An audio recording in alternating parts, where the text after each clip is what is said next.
Hey, everybody, welcome back to another episode of Behind the Curtain. I'm your host, Lauren Shippey, and today we're talking about the fact that you will not be disappointed. I love this one. It says that disappointment from your last season, it will be wiped clean. The way you've handled your grief has come to completion. So I know that many people that I have talked to over the last few years in particular have walked through hard things in different ways. And all of us walk through difficult seasons, right?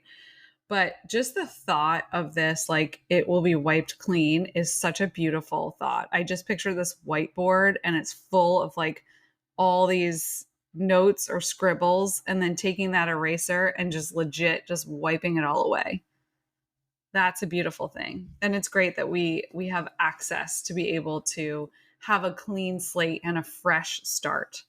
The way you've handled your grief has come to completion. So maybe you feel like if you're listening to this, you're in a season where um, the things that the cycle that you've been in is starting to break, that it's coming to an end, this season of grief that you've maybe had to grieve some losses in different ways.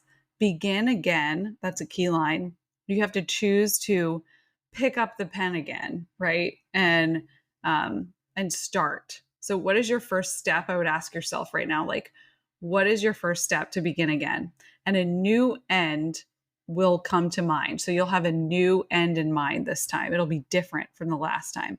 Your disappointment will now be your fuel. I love that line.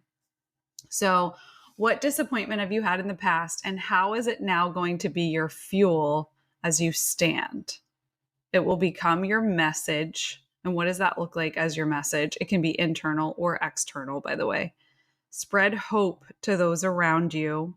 You will not be disappointed. So, how can you spread hope to those around you as well by what you have been through specifically?